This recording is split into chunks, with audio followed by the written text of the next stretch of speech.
ዛሬ በዚህች ቅጽበት በኢትዮጵያ የሚተነፈሰው አየር እንደ ወትሮ ኦክሲጅን ሳይሆን ተስፋ መቁረጥ ነው። የሚረገጠው መሬት እንደ ቀድሞ አለት አረንጓዴ ሳር ሳይሆን በጦርነት የሚንቀጠቀጥ እሳተ ገሞራ ነው። እንደምን አላችሁ? ዛሬ እዚህ የበራፍ ቲቪ ስቱዲዮ ውስጥ ሆነን ወደ ውጭ ስንመለከት የሚታየን የተለመደ የፖለቲካ ሽኩቻ ብቻ አይደለም። የሚታየው የአንድ ትልቅ ስልጣኔ የመኖርና ያለመኖር ዕጣ ፈንታ ውሳኔ ላይ የደረሰበት አስፈሪ መንታ መንገድ ነው።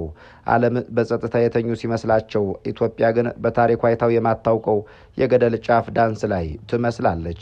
ሙዚቃው የጥይት ድምፅ፣ ወለሉ የሚንቀጠቀጥ መሬት፣ ተመልካቹ ደግሞ በረሃብና በስጋት የተወጠረ ሕዝብ ነው።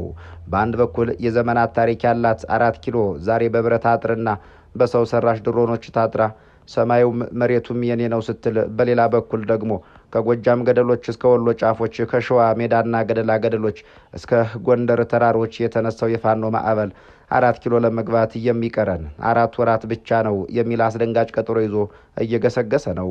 ይህ የ4 ወር ቀጠሮ ለፖለቲከኞች የቃላት ጨዋታ ሊመስል ይችል ይሆናል። ነገር ግን ጠጋ ብሎ ለሚያዳምጠው ይህ ድምፅ የቁማር ጨዋታ አይደለም፣ የሞትና የሽረት ጊዜ ገደብ እንጂም። ታሪኩ የሚጀምረው እዚህ ጋር ነው። ታሪኩ የሚያበቃው ግን እዚሁ ጋር አይደለም። ነገሩን ይበልጥ የሚያወሳስበው የኢትዮጵያ ካርታ ላይ የሚታየው ደም ብቻ አይደለም። ካርታውን ገልብጦ መመልከትም አስፈላጊ ይሆናል። ትናንት አብረው የሻይ ብርጭቆ ያነሱ፣ ትናንት አብረው የጨፈሩ፣ ትናንት ቀለበት የተሳሰሩ የሁለቱ ሀገራት ፕሬዝደንቶች፣ ትናንት ቀለበት ያደረጉት የኢትዮጵያው ጠቅላይ ሚኒስትር፣ ትናንት ቀለበት የተደረገላቸው የኤርትራው ፕሬዝዳንት በመዛዛት ላይ ናቸው። ትናንት በደም የተሳሰሩ የሰሜን ወንድሞች ዛሬ ፊታቸውን አዙረዋል። ከወደ አስመራ የሚነፍሰው ንፋስ ሌላ ነው። ፕሬዝዳንት ኢሳያስ አፈወርቂ የኢትዮጵያን መንግስት ስስታምና አላዋቂ ነው ሲሉ የተናገሩት ተራ ስድብ አይመስልም። እንዲህ ያለው ቃል በዲፕሎማሲው ዓለም የቀብር ስነ ስርዓት መርዶ ነው። በሩቅ ምዕራብ ደግሞ የዶናልድ ትራምፕና የግብፅ ዶክመንቶች ከአቧራ እየተራገፉ ናቸው። ግድቡ ያ የኢትዮጵያ የአይን ብሌን ግድብ፣ ያ የ100 ሚሊዮን ኢትዮጵያውያን እናቶች ተስፋ ግድብ በጠላቶች ጠረጴዛ ላይ እንደገና ለድርድር ቀርቧል። ዳኛውም ዝንጀሮ ነው። መፋረጃው ገደል እንደምን ተሆኖ ይነገራል በደል እንደተባለው የልዕለ ኃያሉ ሀገር ፕሬዝዳንት ዶናልድ ጄ ትራምፕ ግብፅንና ኢትዮጵያን ለማደራገር ዝግጁ ነን ብለዋል። ውድ ቤተሰቦች፣ ኢትዮጵያዊው ይህንን ሁሉ እያየ ነው። የሀገሪቱን ብሔራዊ ቴሌቪዥን ጣቢያ ሲከፍት ደግሞ የሚታየው ሌላ ዓለም ነው። የሚያየው ህዝብም ሌላ ህዝብ ይመስላል። እዚያ ስክሪን ላይ ሀገሪቷ አረንጓዴ ናት፣ ህዝቡ ይጨፍራል፣ ፕሮጀክቶች በተለይ መናፈሻዎች ይመረቃሉ። የቲቪው መስኮት ተዘግቶ የቤቱ መስኮት ሲከፈት ደግሞ የሀገሪቷ እውነታ በጥፊ ይማታል። የኑሮ ውድነቱ ከጣራ በላይ ሆኖ ሰማይ የነካበት፣ ፍትህ እንደ ቅንጦት የሚታይበት፣ ወጣቶች ትምህርት ቤት ሳይሆን እስር ቤት የሚገቡበት፣ እናት ልጄን አሳድጉልኝ ሳይሆን ልጄን በህይወት አቆዩልኝ ብላ የምትለምንበት ሀገር ሆኗል። መንግስት የጦርነትን ድምፅ በዘፈን ለማፈን ይሞክራል፣ ግን የረሃቡን ጩኸት በየትኛውም ኦርኬስትራ መሸፈን አልቻለም። በቀጣዮቹ ደቂቃዎች ያ የፋኖ ኃይሎች የ4 ወር ማስጠንቀቂያ ከወታደራዊ ሳይንስ አንጻር እውነት ወይስ የስነ ልቦና ጦርነት? የፌዴራል መንግስቱ ድሮኖችና አየር ላይ ወታደራዊ ትርኢቶች የህዝቡን ቁርጠኝነት ያሸንፋሉ ወይስ የባሰ ሰዓት ያቀጣጥላሉ? የኤርትራ ፊት ማዞር ለፋኖ ምን ማለት ነው? ለመንግስትስ? ከሁሉም በላይ ደግሞ በዚህ ሁሉ መሀል ያለው ምስኪን ህዝብ ጣፈንታው ምንድን ነው? ይህ የበራፍ ቲቪ ልዩ የምርመራና የትንታኔ መድረክ ነው። እስከ ዝግጅቱ ፍጻሜ አብራችሁን ቆዩም። ሰዓቱ እየሮጠ ነው። የኢትዮጵያ ፖለቲካ ሰማይ ካዘለችው የዝናብ ደመና ይልቅ የባሩድ ሽታ አርግዟል። ከሰሜን እስከ መሃል፣ ከምስራቅ እስከ ምዕራብ ውጥረት ነግዟል።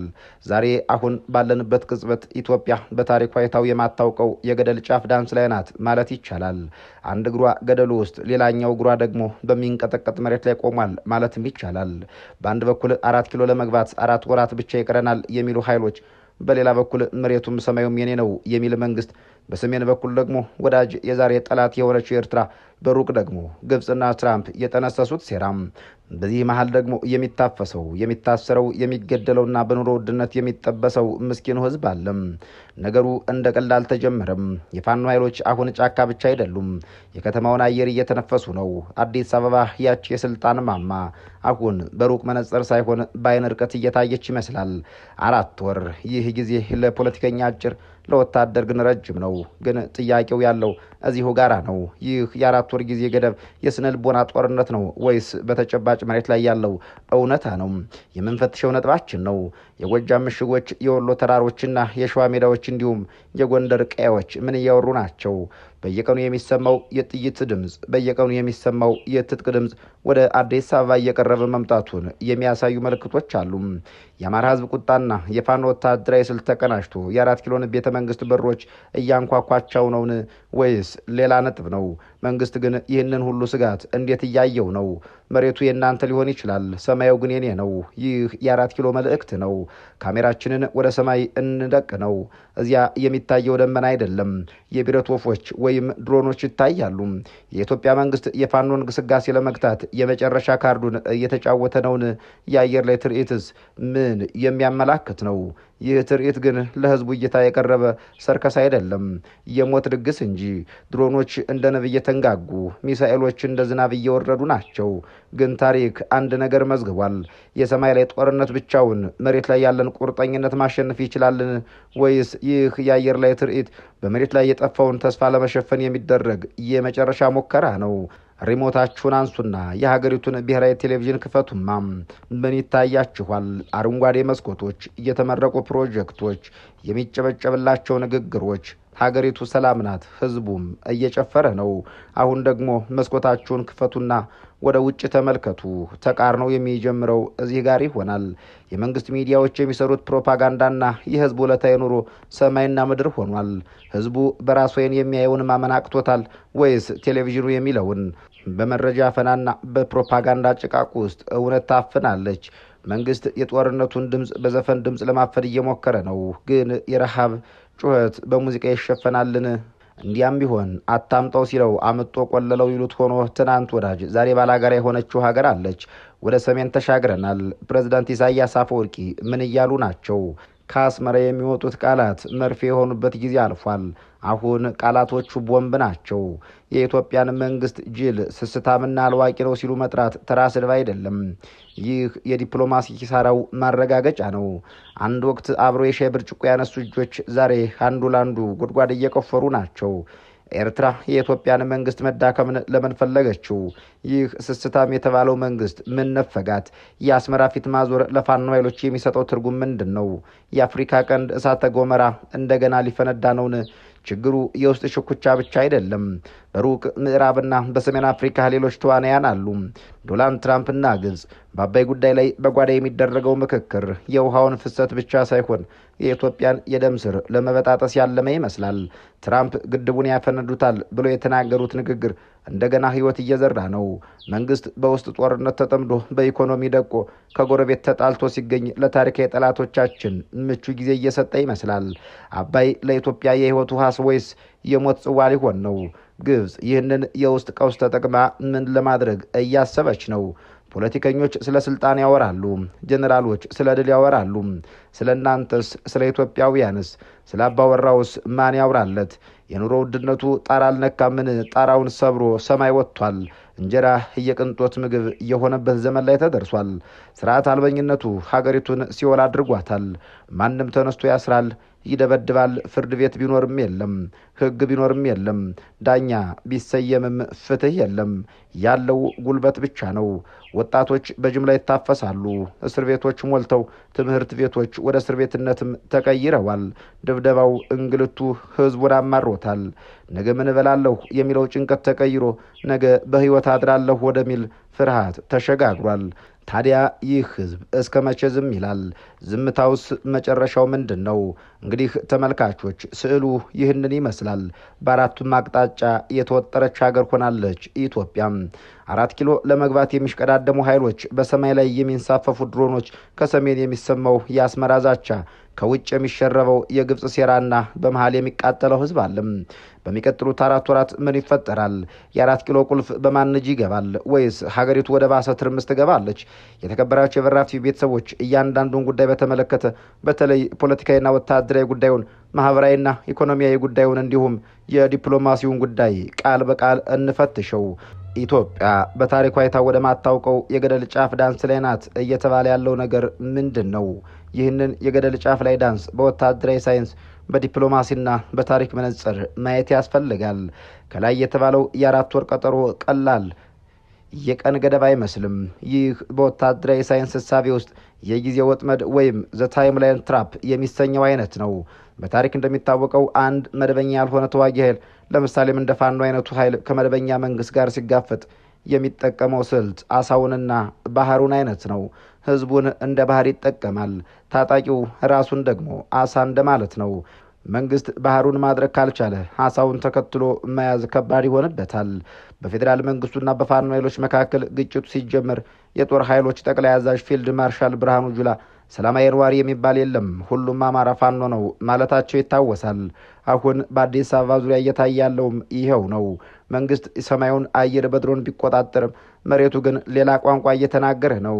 በወታደራዊ ስትራቴጂ የአየር ላይ የበላይነት ውጊያን ያራዝማል እንጂ የመሬት ላይ ቁርጠኝነትን ተክቶ ጦርነትን በዘላቂነት አያሸንፍም ይባላል። አሜሪካ በቪየትናም፣ ሶቪየት ህብረት በአፍጋኒስታን የተሸነፉት ለዚሁ ነበር። ሰማዩ ንጉስ መሆን ይቻላል፣ የመሬቱ ገዢ ግን አያደርግም።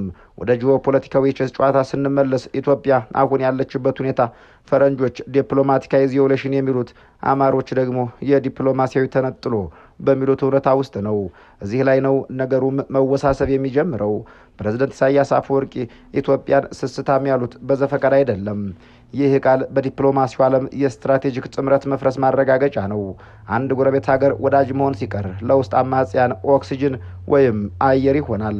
የሎጂስቲክስ መስመር፣ የመጠለያ ቀጠናና የፖለቲካ ድጋፍ ደግሞ የመንግስትን ወገብ ይሰብረዋል። ከዚያም ባሻገር ዓለም በየጠላት የጠላት ወዳጅ ነው መርህ የምትመራ ናት።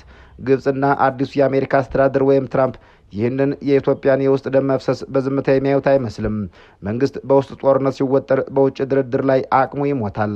የግድቡ ጉዳይ፣ የባህር በር ጥያቄ፣ ሁሉም ነገር የድርድር ካርዶች መሆናቸው ቀርቶ የመጠምዘዣ መሳሪያዎች ይሆናሉ። ታዲያ ወዲህ ደግሞ ከድሮኑ እስከ ዲፕሎማሲው በላይ የሚያስፈራው ሌላ እውነት አለ።